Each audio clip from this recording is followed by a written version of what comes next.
What is up, everyone? Welcome in to the Denver Sports Podcast. Today, we're talking all things Colorado Avalanche, and I welcome you guys to the show because this is the first time since we restarted this show. We restarted the Denver Sports Pod once kind of the fall season came around, and I've been hosting that. And we've been talking about the Nuggets. We've been talking about, the Broncos. But I feel like the Avs have just been operating consistently this whole time in the background. There's not really been any big worries. There's not really been any big ups. It's just been the Avs have been dominating. And so I finally was like, you know what? We got to talk about the Avs today because it has just been an absolutely dominating season so far for the Avs. And I've got so many things I want to unpack. So welcome into the show. I'm Christian. If you guys don't know me yet, I host this show along with our Rockies show. But I love all things Denver sports. And I want to bring in a guy who also loves all things Denver sports, Justin Michael. Justin, thank you for jumping on and talking a little hockey with me today. Yeah, I'm stoked, man. I mean, I've joked with Rudo at times that it probably would have been better for my growth as like a content creator, as a hockey podcast host for this team to, I don't know, maybe be a little bit more up and down at times, just challenge themselves, challenge me. But they've been really dominant, and it's been a blast. I feel like we spend quite a bit of time waxing about how just incredible this team is, but I mean, it's been a good couple of months to be a Denver sports fan altogether. Yeah, I feel like it's obviously been a blessing of riches as a Colorado sports fan in general. I mean, you've got 3 out of the 4 major teams all competing for a championship this season. But I feel like for me, the Avs, I haven't worried about anything yet. Yeah, we'll talk a little bit about, their shootout issues, some of the minor concerns. Power play, obviously, is always a concern for the Avs at times. But for the most part, it's like, by and large, the Avs are the best team in the NHL, and that the regular season starts when the playoff starts. And that's kind of been the consensus going into this season. It's like, okay, how can we find a way to stay healthy throughout the regular season? It's a long season. It's a very physical season. How can we keep our guys healthy so that when the Stanley Cup playoffs come around, that's when things actually start for us? I mean, is that kind of the vibe that you've taken from this as well? I think there's some of that to be fair, like just because the expectation's so high at this point, right? Regardless of what you ultimately accomplish in the regular season, if this team doesn't go on a deep postseason run, it's all going to kind of feel like it was for naught. So I think there's some validity to that. I will say that Dallas is really good, and this division is just so tough. Like the Avs are 21-2-7, and they only have a couple of points up on Dallas right now because that's just how good this division is. So, I mean, there's certainly there's goals along the way that are going to have to get checked, and I do think that home ice advantage would be big for this team. Some hockey guys kind of push back on that and say it's not as big of a deal as it is in other sports. But I mean, I'd always rather have those games, would you rather have game 7 be in Denver or not? Like that's what it comes down to for me. It's that simple. So, I mean, there's some things that are going to test this team along the way, but you have set the standard remarkably high, almost, where I guess we're approaching the halfway point of the season. Yeah. Which is crazy. Yeah, and I draw the parallels to the Nuggets too, because the Nuggets, by and large, on paper, one of the best teams in the NBA, especially if you've got everyone healthy. And yeah, you've got OKC, it's been neck and neck to start the season at least. And OKC, you feel like, okay, the Nuggets are absolutely dominating. And then you look at what OKC's doing and you're like, somehow they're even better, right? So that's where the conversation with the Stars and the Avs go. But I wanted to kind of kick off this show by asking you a question that I've asked a handful of other people on this show, but I want to get your take on this since you're kind of coming from the Avs perspective. And I would imagine the people watching the show are more Avs central. But I've asked before, who do you think out of the three major teams here in Colorado that are all championship contenders, the Nuggets, the Avs, and the Broncos, who do you think has the best chance, in your opinion, to win a championship in their league? This year? This year, yep. With the current roster, current organization, current talent on the opposing teams, who do you think has the best chance? I'm inclined to lean the Broncos, but that's more about the playoff format than the team itself. Like, it's really hard to win a 7-game series against a team as good as the Dallas Stars or the Oklahoma City Thunder. So I just think that the potential of earning the 1 seed, having every game be at home, and just the fact that it's, a 1-game scenario. So could you get hot and win a couple of games? Well, yeah, because we've seen the Broncos win 10 straight. So do I think that if they're the 1 seed especially, could they win a couple and win a championship? I just think that's probably the most statistically likely in my brain based on the playoff formats. But I think the Avalanche within their respective league, like I think the gap between the Avs and everybody else is more substantial. Yeah. Hockey is just a crazy sport. Yeah. I had done this, like I said, I had done this with the Broncos guys when we were talking about the Broncos.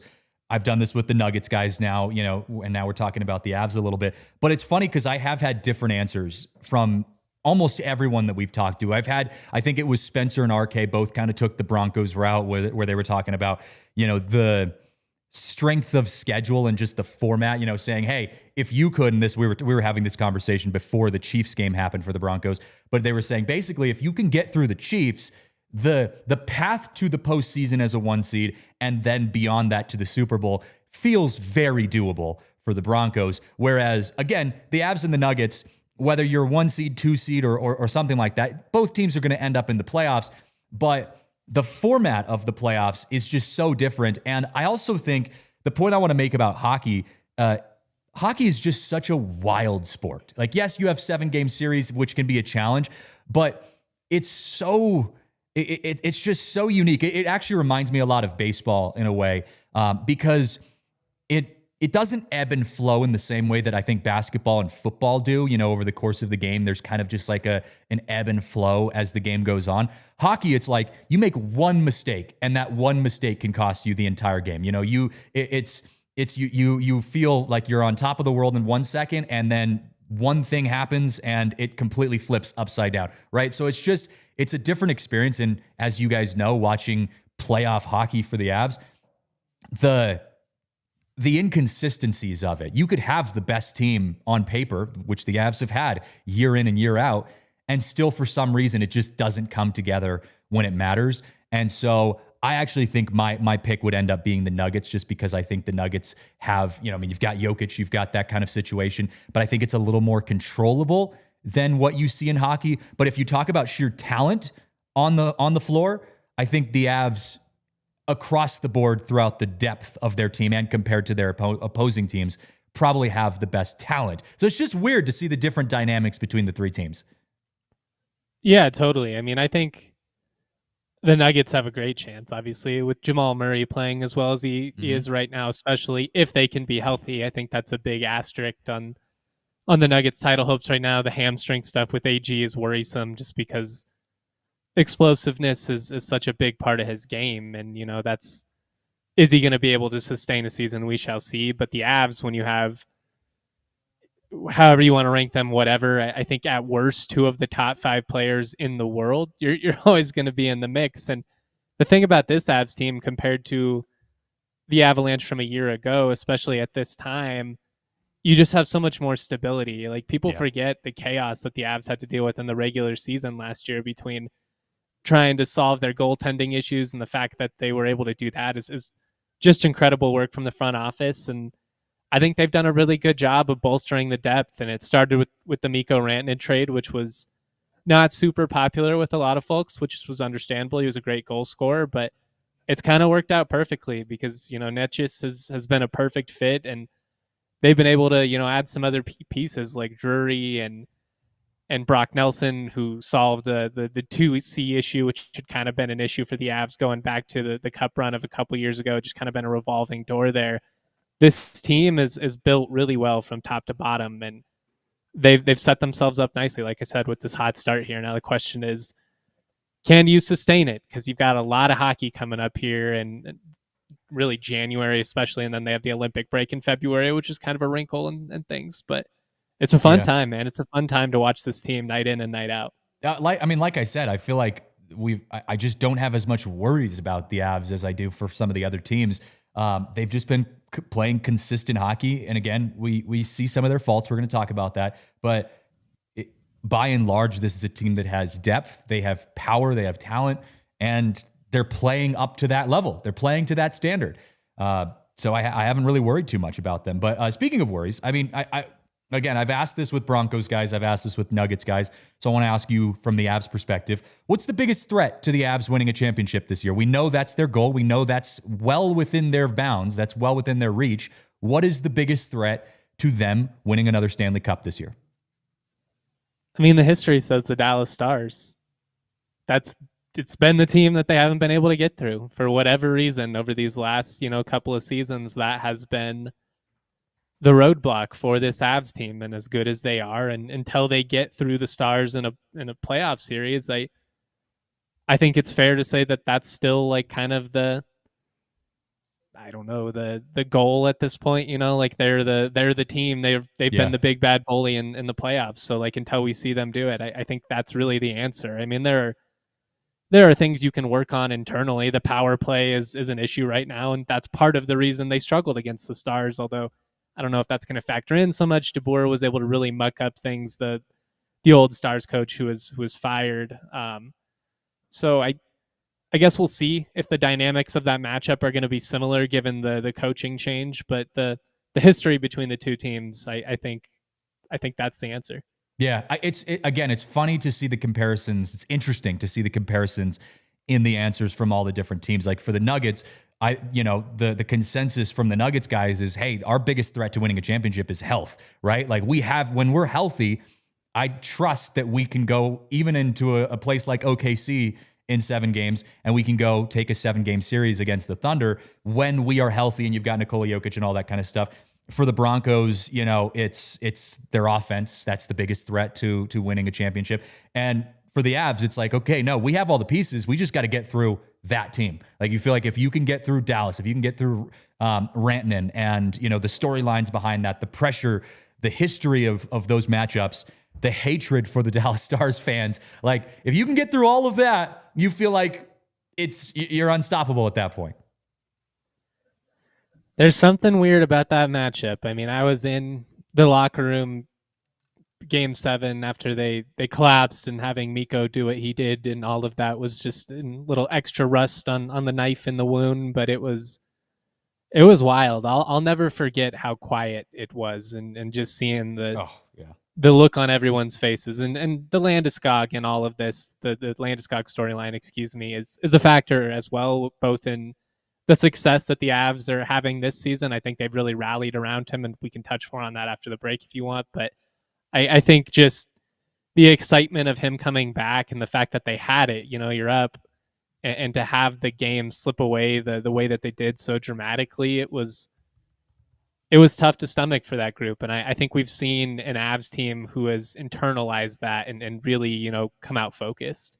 Yeah, that has to be one of the most depressing post-game locker room environments that you could. Is that like the worst post-game presser environment you've ever been in? Because I'm sure you've been in your handful of sad, quiet I've been in plenty locker of heated rooms. ones. I thought Steve Adazio was going to choke me a couple of times, but it was probably the saddest. Yeah. I mean, I've covered college athletes whose careers end, and so they're truly heartbroken and like crying and stuff, and that can be heavy. But I'll never forget Landeskog sitting at his locker, just kind of shaking his head over and over again, just repeatedly saying, like, I didn't want it to end. Like, I didn't want it to end. I just wanted to keep playing.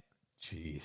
Wild. Like I said before the show, I cover the Rockies, so I think we had an entire season last year of depressing post-game locker rooms, but none of them were like as horrible as that, because the expectations are so high, the emotions are so high, and then you get the rug pulled out from under you, and you just feel like a shell of a human being. But yeah, I want to talk a little bit about Landy, but I also want to talk about, I know it's early, but I want to talk about the MVP situation as well. There's a good understanding that this has been an incredible season for MacKinnon, and he's well on pace to have another MVP season. And we've got a couple guys in Colorado that could be having MVP seasons across our different sports. So let's talk about that and more coming up after this quick break. Well, I want to give a huge shout out right now to our friends over at Toyota, because Toyota is the official vehicle of DNVR, and I cannot say enough good things about our friends at Toyota. And with winter coming up here very soon here in Colorado, you got to make sure you have a vehicle that can get the job done no matter what the weather is. And Toyota has so many different choices, like their trucks, like their SUVs, all-wheel drive, four-wheel drive. They even have hybrid options, but you can go any different direction if you go with Toyota. I have a new 2024 RAV4. It's the Adventure Series, so it's got the mud, snow, rock, all those different types of settings, and I absolutely love it. I was just saying yesterday, actually, I got to drive it in the snow for the first time last week, and it's incredible. It's an absolute beast. So whether you're into trucks, SUVs, or you want to go with something a little bit smaller, more family style, whatever you're into, Toyota has you covered. So if you are in the market to get a new Toyota, you can visit your Front Range Toyota stores at a location near you. AutoNation Toyota, Arapahoe and Centennial, Corwin Toyota in Boulder, Groove Toyota in Littleton, Mountain States Toyota in Denver, Stevenson's Toyota Eastern Aurora, and Stevenson's Toyota West in Lakewood. Toyota is the official vehicle of DNVR. Also got to give a massive shout out to our friends at New Built, a new partner of ours here at DNVR. And the cool thing about New Built is they've been fans of DNVR for a long time. And now we actually get to partner with them, and they do incredible work. New Built Construction is basically a group of licensed general contractors who help with any project, big or small. And the cool thing about them is they help with emergencies. And so if something happens, God forbid, in the middle of the night, you wake up and there's flooding or fire damage for some reason or something like that, New Built Construction, they are available 24/7. They will answer your call. They'll send a licensed general contractor out to your house to take a look at the damage and basically make sure that you're getting everything you need to get that damage fixed, and so you can get back to living your normal life. And we know how stressful it can be when home emergencies happen. So you got to have a company like New Built Construction on speed dial and have them ready. And they, like I said, 24/7 customer service. They are ready to help you no matter what and when something happens. So when that home emergency hits, New Built Restoration and Construction will be there at nubilt.com or 720-903-4254. Again, that's 720-903-4254. Let them know that DNVR sent you. Welcome back here on the Denver Sports Podcast. Christian Saez, Justin Michael on the show, talking all things Colorado Avalanche. You mentioned Landeskog. Obviously last year, that was one of the biggest storylines of the entire season. I mean, we premiered his documentary here, at the DNVR bar. And I remember watching that, seeing the emotions behind all of it, and then seeing him go back out there and play and get to see him come back on the ice. Everything that happened around that was incredible. But then now you bring all of that into this year, and it's like, okay, now that the hype, the emotions kind of have worn off a little bit, now you just got to go out and play. What has his presence been like for the Avs this year, and how has his role on the Avalanche shifted, from what we've seen in his prime and now to kind of where he is today?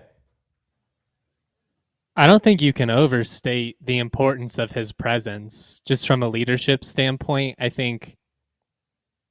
I think he's a voice in the clubhouse that kind of trumps all, even the Nathan MacKinnons and Cale Makars of the world. And as talented as MacKinnon is, and I think he's playing as good as anybody in the world right now, he's kind of a hothead.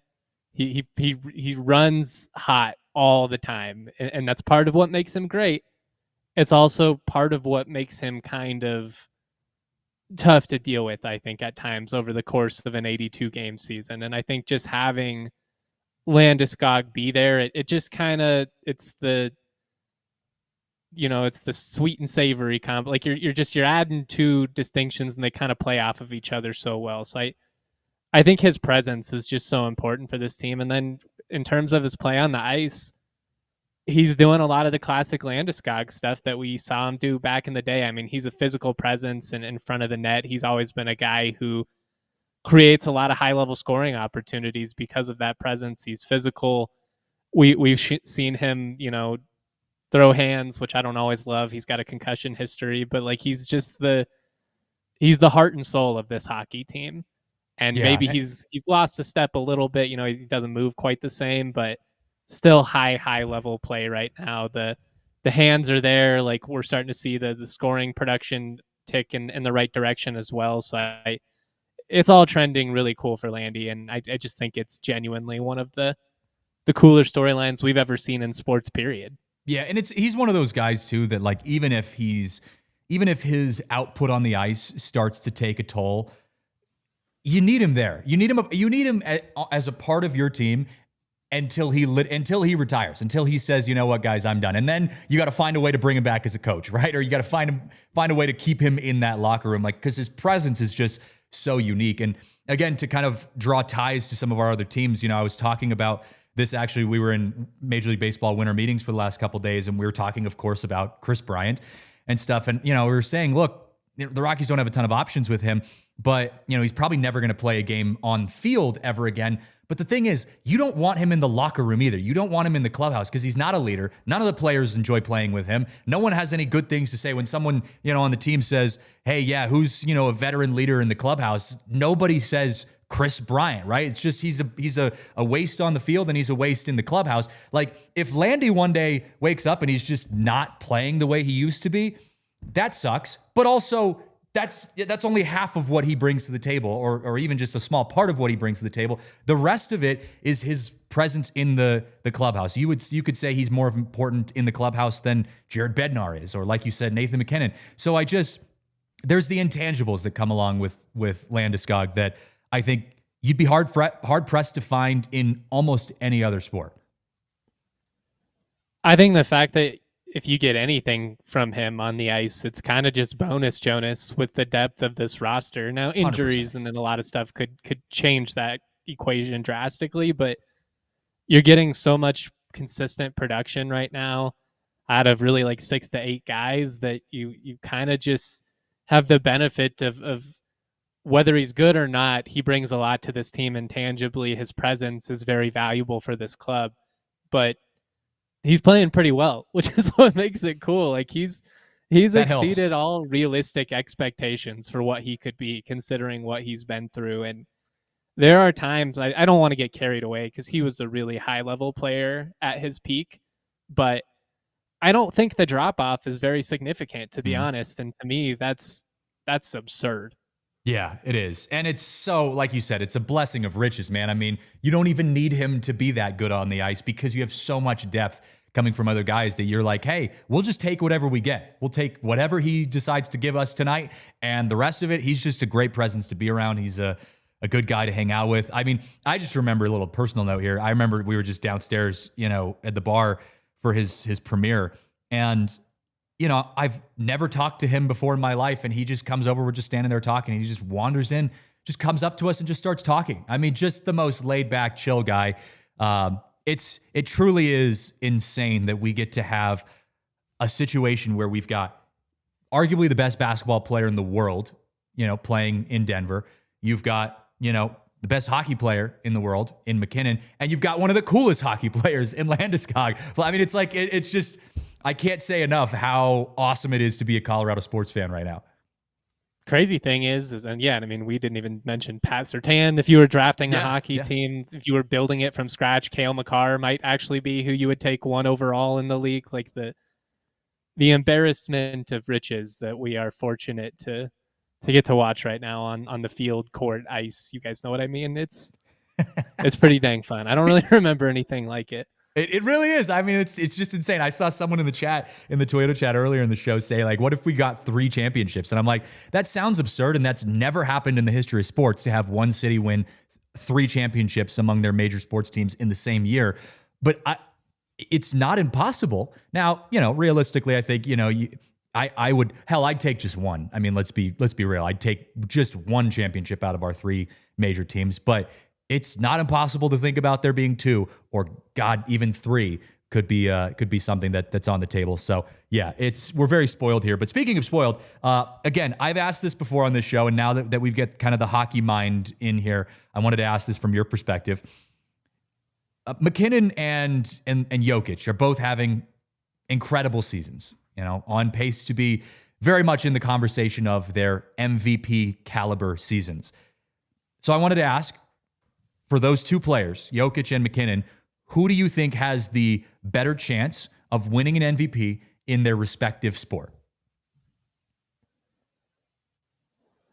I'd probably go the Nate Dogg right now, Yeah. just because his scoring is on another level. I mean, he's got 51 points, 24 goals already, and they're not even producing on the power play. So if he starts rattling home some power play goals, I mean, a 70-goal season's not out of the equation for him. And to do that in modern times is just insane. The early 80s or something is one thing, but to do it now is crazy. I love Jokic. I think that Jokic is closer to Michael Jordan than he is not being in the top 10 when it comes to that whole debate and conversation. So I just want that to be clear.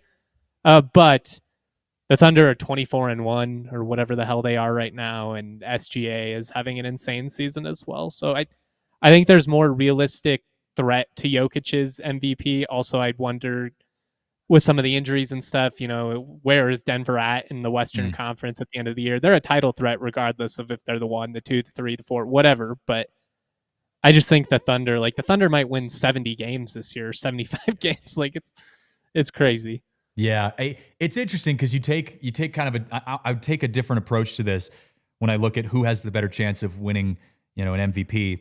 I think if you're looking at talent, I think Jokic compared to his peers has a further gap of talent in the NBA than McKinnon compared to his peers. McDavid obviously gets wrapped in there with McKinnon. I mean, McKinnon's having an insane season that we, like you said, may have never seen before.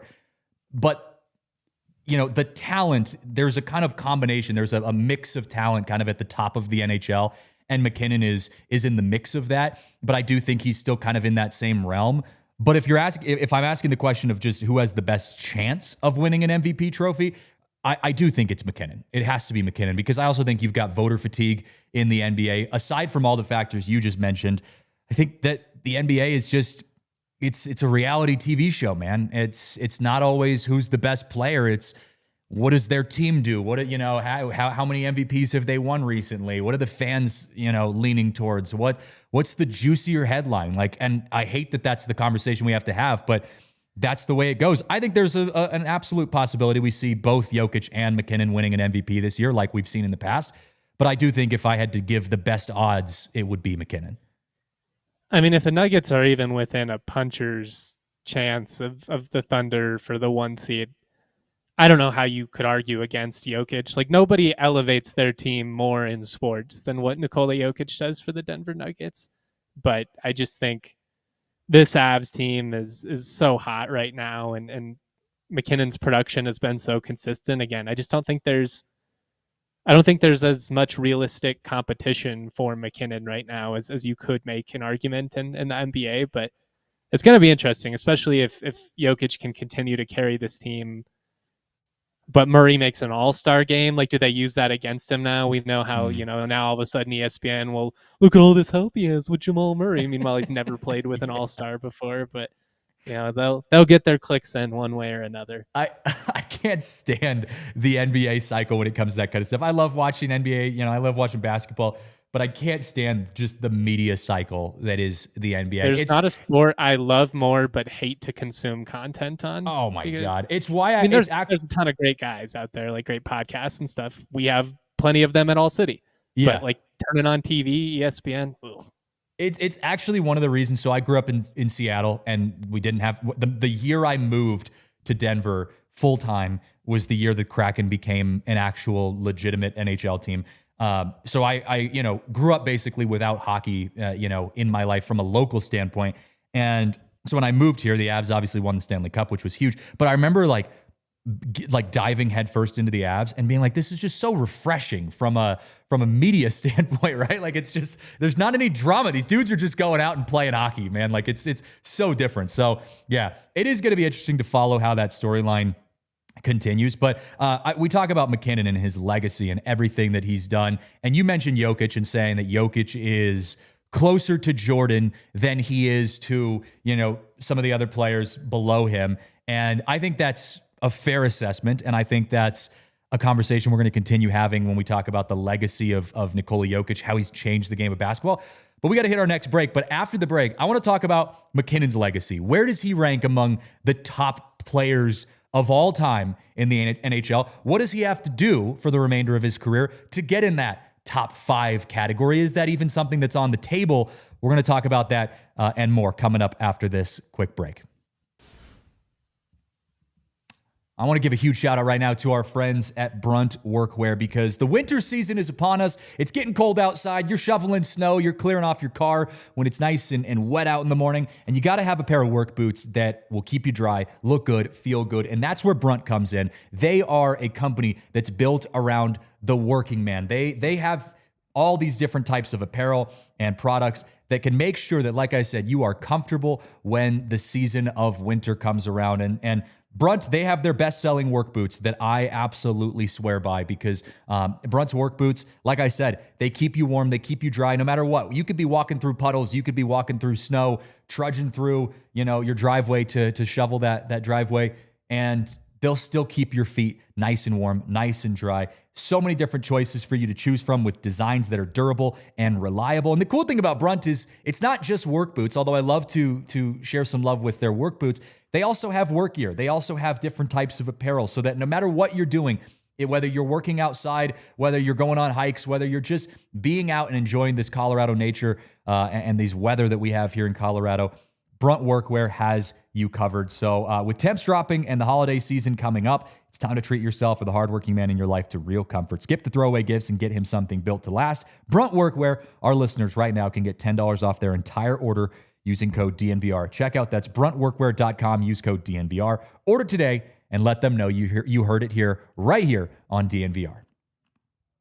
Also got to give a huge shout out to our awesome friends at Bet365. If you are in the sports betting world, you got to use Bet365. Bet365 is the best place to bet on sports. And I know there are so many different choices, so many options when it comes to sports betting, but I truly believe Bet365 has the best deals, the best odds, and the best bets. And they have a cool thing. When you use code DNVR365, when you sign up, you can deposit $10. Choose between either a bet and get offer by placing a bet of $5, getting $150 back in bonus bets, or a first bet safety net offer. Place a bet of up to $1,000. If your qualifying bet loses, you receive a matched refund in bonus bets. But one of my other favorite parts of Bet365 is they have the early payout. And that basically means, if your team goes up by a certain amount, whether it's, basketball or football, baseball, I think it's 5 runs in baseball, you get an instant payout. So your bet automatically cashes. Even if that other team comes back and wins it in a shootout in overtime, you hate to see that, but at least you can get some money out of it. So use that code DNVR365 when you sign up and see why it's never ordinary at Bet365. Must be 21 or older, physically located in Colorado. Please gamble responsibly. If you or someone you know has a gambling problem and wants help, call or text 1-800-GAMBLER. Nathan MacKinnon, he is changing the game of hockey. He's one of my favorite players to watch. I'm sure I am not in the minority of that. He is an absolute presence on the ice. I was just talking about kind of how I was introduced to NHL hockey from a fan perspective, moving to Colorado, not growing up with an NHL team, and then the Avs win the Stanley Cup the minute I start rooting for them. But MacKinnon was just the first player that I was like, oh my God, this is like, I've just never seen anything like this. So it brings up the question, what is his legacy going to be? We obviously have years of MacKinnon left before, hopefully, knock on wood, before he retires or has to hang up his skates. But what is that legacy like? Where does he have to go to put him in the most elite category of any NHL players? What does he have to accomplish? Is it championships? Is it more, trophies? Like what does that look like for him? Yeah, I mean, this would probably be a better question for Rudo or AJ, who could speak to the nuance between, some of these all-time greats. But to me, MacKinnon, without a doubt, is one of the most prolific offensive players. He's all gas all the time, right? Like the way he moves out there, it's just different. And his goal scoring ability is incredible. And I think he's just now kind of reaching his peak. Like I think we're just now kind of starting to see the best of Nathan MacKinnon. I think he's got more touch on his shot than he's ever displayed before. He's always been a guy who's just kind of relentlessly worn you down because he was so athletic. He's big, he's strong, he skates so fast. And now we've kind of seen him just refine and add little things here and there. And I'd like to see it make a difference in some of these shootouts. The Avs are as bad at shootouts as they are good at real hockey, but he's unreal, man. Like, I will say the Avs have been fortunate to have some truly generational players. So like, it's hard for me to put him in the same tier as like Joe Sakic. I think Patrick Waugh is one of the best goaltenders to have ever, taken the ice, but he's in that conversation, like it's, again, we've been spoiled with the amount of Hall of Fame players that have been in this franchise, but like if he wins, let's say he were to theoretically win multiple more Stanley Cups. I mean, if you win 3 cups, especially in the modern era where there's so much parity, that's pretty tough to beat. Like, I feel the same way about Jokic. Like, I just think it's harder to sustain success than it's ever been because we've created so many structures within these leagues, especially the NBA, but the NHL too, to keep it going. So I think, he wins a couple more rings, then that's really like the end all argument in sports these days, right? Like, oh, he's got the rings. So I think that's kind of what it comes down to. I couldn't agree with you more, man. You said earlier, you're like, maybe this is a question for Rudo and AJ to speak on the nuance. Yeah, there's nuance to this, but if we're being honest, I think you're the end of your point nailed it on the head. There isn't a lot of nuance to me. If Nathan MacKinnon goes out and wins himself 2 more Stanley Cups, he's already got 1 under his belt. I mean, he's right there in that conversation, if not leading at that point. It's all about championships. Same thing with Jokic. And you could even make the argument, although I don't know if this argument holds the same amount of weight in hockey here in Denver as it does in basketball, but Colorado historically is not an easy place to win.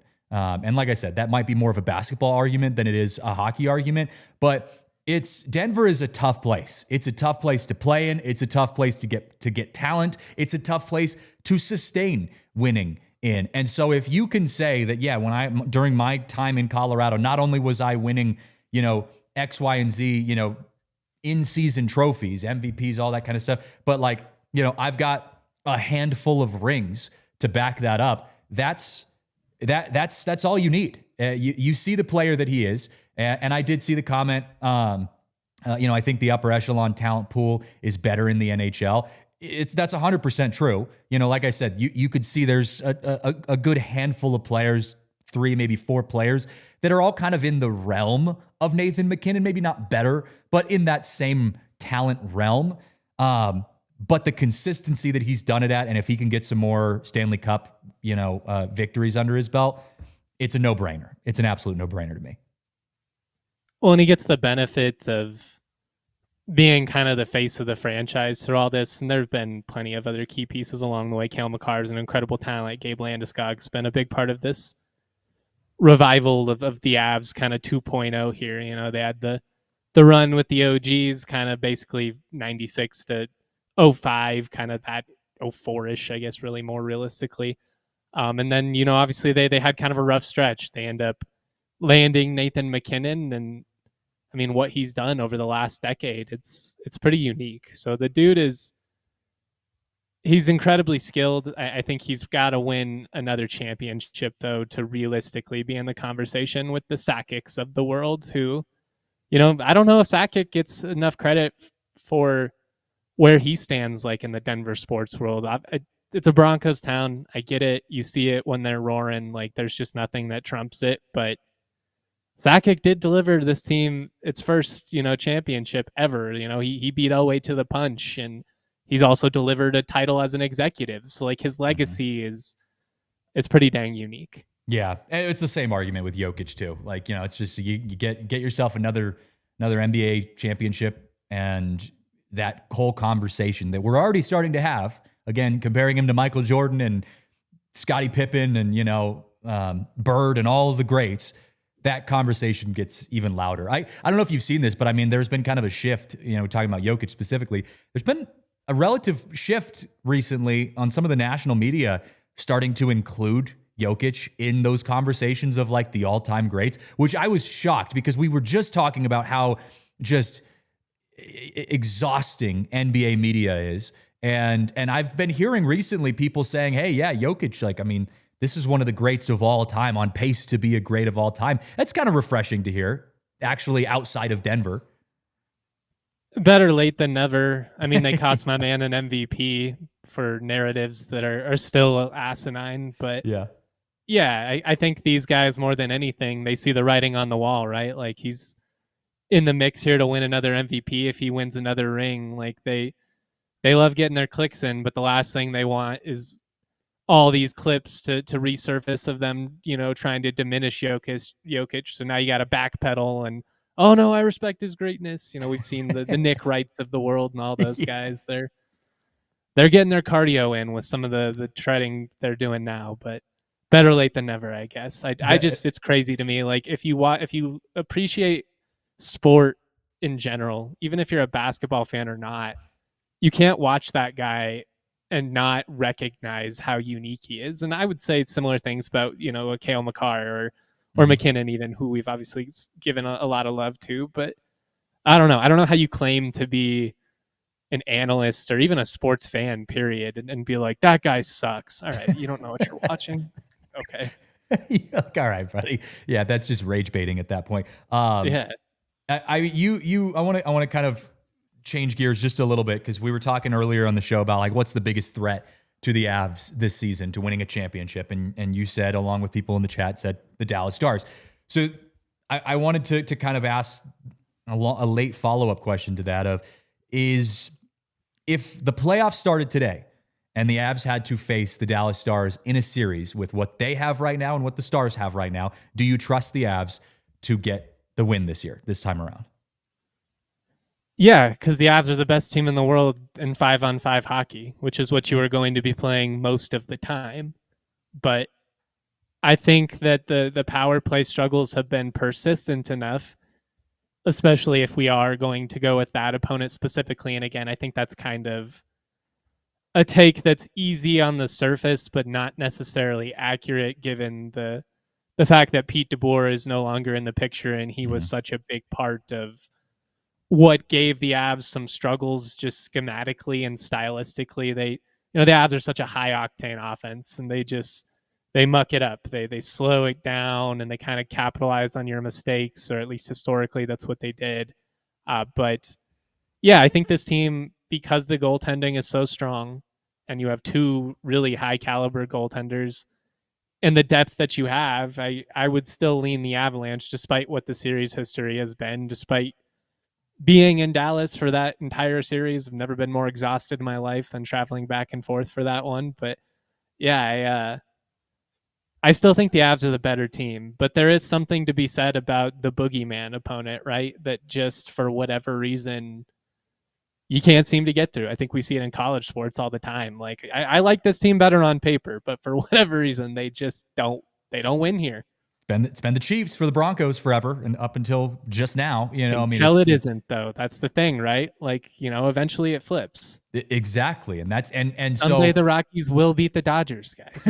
Someday, some universe, it might take a scandal. Maybe the Dodgers will have to. Well, who knows? But yeah, yeah, one day. It might take a long time to get back there, but yeah, one day. It's. The cool thing for me, is you get to see kind of previews of what, it's going to look like. Obviously, it's hard to emulate playoff environment. It's hard to emulate the emotions and the experience of a playoff situation. But, a great game that I'm looking forward to watching is tonight. I mean, you're playing the reigning champions, Florida Panthers, tonight. It's just exciting hockey right now. You just can't go wrong if you are watching the Colorado Avalanche. And yes, again, they have their flaws. They've got their issues. But tonight's going to be another good example. And I feel like the thing for me watching the Avs is, like, yes, the power play has been an issue. Yes, shootouts have been an issue. But I'm just, like, waiting for them to, like, for it to just click one day and for them to be like, oh, we figured it out. Like, we're good now. Like, it just doesn't feel like it's the most insurmountable hill that you have to climb. It just feels like one of those things that's, like, going to work itself out at some point. You would think, just because the skill that they have on this team, it kind of defies logic that they struggle as much as they do on the power play. The shootout struggles, they are what they are. I don't really care. It would be nice to get an extra point here and there. Yeah. it's gimmick hockey that you don't have to deal with in the postseason. So I just think it's not worth beating yourself up over. But the power play stuff and the weird thing is it's not like the process for a lot of the season has been a mess. It'd be one thing if you watched it and were just like, what are you trying to do here? Like the process has largely, in my opinion, been pretty good for most of the season, but the results just haven't been there. And that was part of what allowed Dallas to escape by the skin of their teeth last year. So it's just one of those things where skeletons in your closet start, lingering, and it just becomes a thing in the back of the head. So I'd like to see them work it out sooner than later, just so we don't have to do this whole boogeyman conversation every time we bring them up. But I do think it's a serious enough potential flaw that in a 7-game series could be an equalizer at the very least, and allow a team that you're better than to potentially beat you or drag the series out, which would be nice to get through it in a non-7 games. It's just there's nothing like Game 7 in hockey. It is so stressful. Baseball is close because it's like every pitch you're hanging on. Is he gonna go yard? But like Game 7 overtime hockey, every time the puck bounces, you're just like, oh. Yeah, guys are just gassed. McKinnon's just trying to pull himself off the ice, and hockey and baseball, two of the most stressful playoff. If your team is in it, the most stressful playoff environments, because, like you said, it could change on a dime, the flip of a switch, right? Some slap shot from the back corner changes the entire outcome of the game, just like a home run, off of a hung curveball in baseball, and it's like. Everything changes. Trash goal from Mikko's what sparked their comeback last year. So sometimes the puck bounce is weird. It is. I know. It's a tough sport to be on the wrong side of when things are getting a little stressful. But it is a good time to be a Colorado Avalanche fan. It's a good time to be a Denver sports fan right now. Hey, we got to take our last break of the show. After the break, which Colorado team has had the most impactful organizational change? I know this isn't much of an Avs topic, but we've seen a lot of change within a lot of different organizations here in Colorado. Some of that has been for the better, some of that has been for the worse, and I want to talk about that coming up next. All right, back here on the Denver Sports Podcast. Christian Saez, Justin Michael, wrapping things up here. Final 15 minutes or so of the show where we talk all things Colorado sports. We've been talking Avs, but I wanted to kind of change gears just a little bit because, like I said, there are some Colorado teams, and I'm going beyond even just the typical, professional Colorado teams that we have here, that have gone through big organizational changes recently. We've seen it with the Nuggets that happened, last year. The Nuggets fired Coach Malone and Calvin Booth, the GM. They hired David Adelman as the coach, and Tenzer and Wallace kind of came in to take over the front office. CSU, your beat, Justin. You just brought in a new coach in Jim Mora after moving on from the old regime. Broncos, the Penners and Sean Payton, the Rockies obviously changing their entire front office. So I wanted to get your perspective since we're very involved here in the Colorado sports world. What's been the most impactful change? I know some of them we haven't also seen yet, CSU, Rockies, that kind of thing. We haven't seen what the product looks like yet. But from your perspective, what is the most impactful change from an organizational perspective that we've seen happen within the last few years from our Colorado sports teams? I mean, I think the Broncos ownership change was monumental. Like the competitive switch that has almost immediately been flipped with that change is tough to argue against. Part of that is just the fact that the franchise was in this weird state of limbo for close to a decade with the ownership trust, and like they couldn't really do anything, but they were still trying to be competitive. So it was just a weird spot to be in.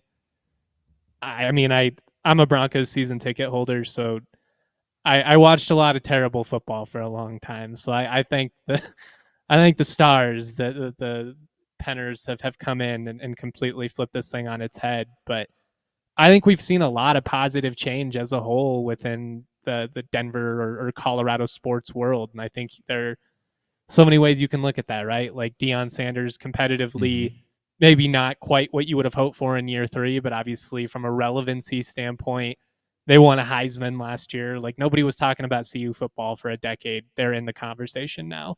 I mean the Nuggets, I don't know if I necessarily agreed with the decision to move on from Malone at the time, but then you hear everything that was going on behind the scenes, and it feels like it's just been refreshing, like you had a lot of the roster in place, but I feel like just getting rid of the drama that was the Calvin Booth, Michael Malone stuff behind the scenes was a big weight lifted off the back of this franchise. And then, obviously CSU going from Jay Norvell to Jim Mora, I think this is the best hire the program's made since Sonny Lubick. And he's got to prove that, obviously, but to get an established coach who's had success in both the NFL and collegiate ranks, I think it raises your floor drastically as a program. So, I mean, it's tough to compare from league to league, but if you're asking me what I think the most impactful one was, it's probably the Broncos ownership change. Yeah, well, and the CSU one was interesting too, because you have people in the national media, anytime the national media is shocked that, this person would go take a job, somewhere else, usually means that that's a good hire for, in this case, CSU, right? And so, that's big. Obviously I come from the Rockies side of things, and while again, none of this, same thing with CSU, none of this has actually played out on the field. We have no idea what next year is going to look like. And in the Rockies' perspective, they're going to probably lose 100 games next year, no matter what, right? Like it's not like the on-field product. It's not a 1-year window, though. You got to totally. It's a rebuild, right, for the 50,000th time, but it's a legitimate rebuild. At least it feels like at this time. And baseball, I think, as a sport, takes forever to actually become relevant again. If you go from rock bottom, literally 119 losses, it takes years to revamp your farm system, develop new players, trade for free agent or trade for people, sign free agents, and then finally maybe you're competitive-ish, or maybe you're not the laughing stock of baseball anymore. But at least for the Rockies, it's like this is the first time we've actually seen ownership kind of get out of the way and say, we'll actually operate like a Major League Baseball team. We'll sign a president of baseball operations that's, seemingly a very intelligent mind within sports. Then we're going to sign a very, very successful general manager who is coming from the Dodgers. We're going to sign an assistant GM coming from the Mets. We're going to sign 4 pitching coaches who all have had success. Like, on paper, you look at that and you say, okay, that could be very, very monumental. It's just going to take a long time to figure that out. And that's the same thing with the CSU one.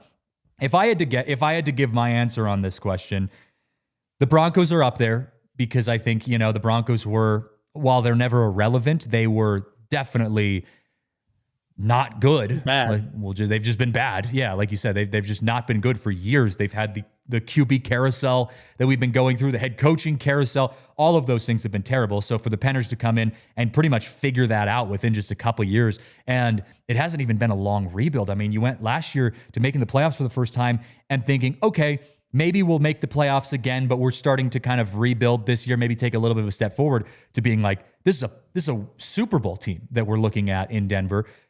But if I had to go with, I think, the biggest impact from just a sheer volume side, it had to be CU. Because like you said, CU went from being completely irrelevant, besides, unless you went to CU, unless you lived in Boulder and you were a fan of the Buffs, it went from being completely irrelevant, no one even thought of you, to you're getting national games, national televised games. You're making a bowl game within a year.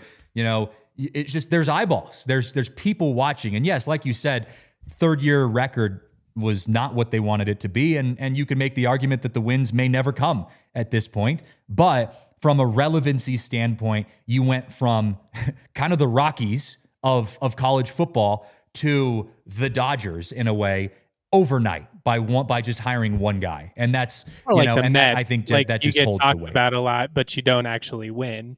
Yeah, no, and I get it. And that's what I mean. Like, I understand that there hasn't been the winning side of things yet. I mean, they made it to a bowl game last year, and I'm not a CU fan, so I don't have a dog in the fight here. But I do think that just held so much weight where it was hard to ignore, whether you liked it or not. Like, it was a huge change.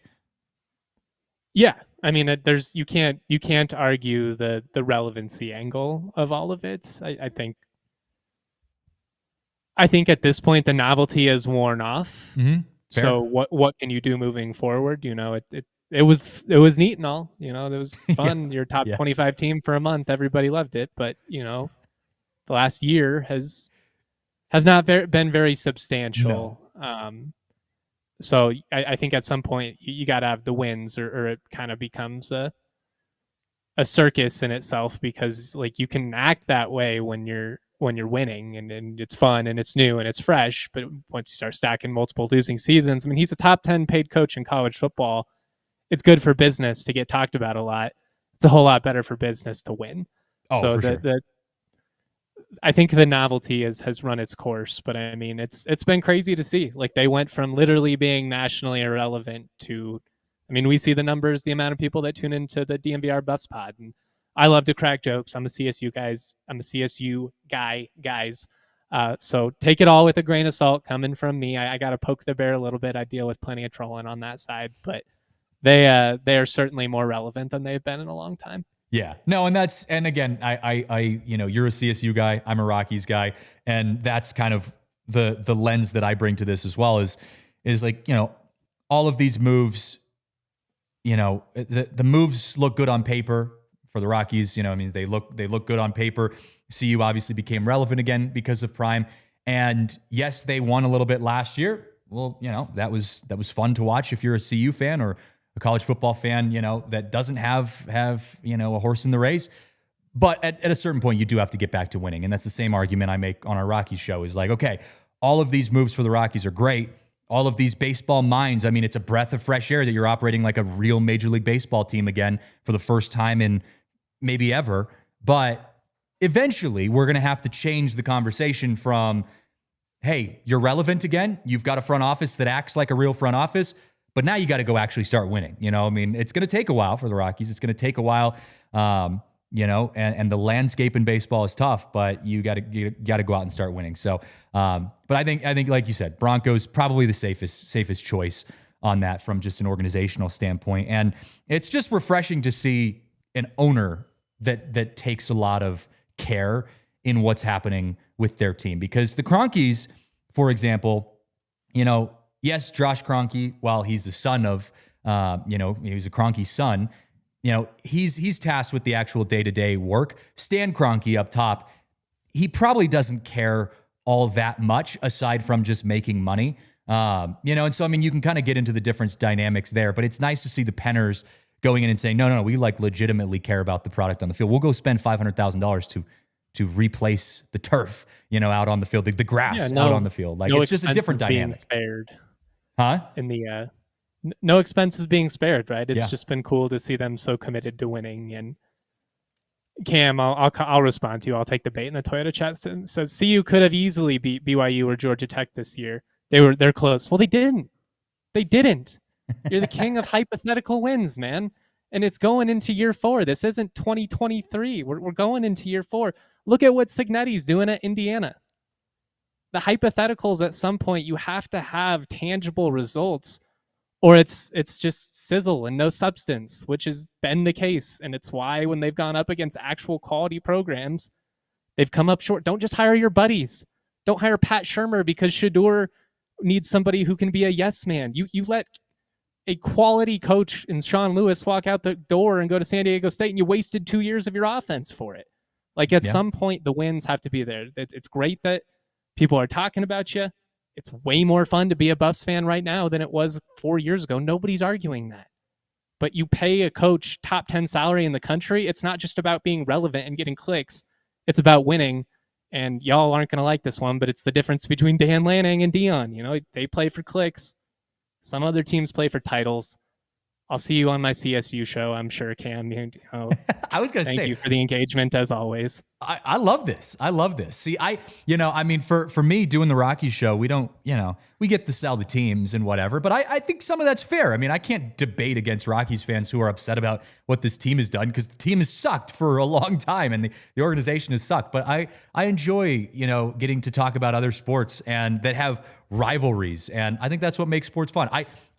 I'm bummed that, the CSU CU game, is that still happening, or is there like a schedule and where that hasn't been rescheduled? 2029.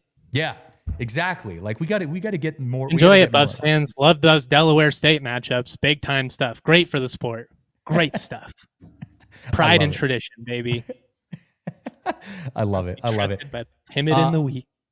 J Mike, we got to wrap up on timing here, but I appreciate you jumping on, not only giving your CSU love and the CU hate, but also talking Avs, talking Nuggets, talking Broncos. This is fun, man. We got to do this more. Anytime, man. I love talking sports, and much love to all my friends in Boulder too. I like throwing some salt in the wound, but it's a rivalry. It's got to poke the bear a little bit, right? Of course. Well, this was fun, guys. We'll be back next week for more conversations about all things Colorado sports. It's the golden era of Denver sports, and we are living in it right now. So I love hanging out with you guys. Thanks for watching the show. We'll see you next time right here on the Denver Sports Podcast. We all silly like the mayor.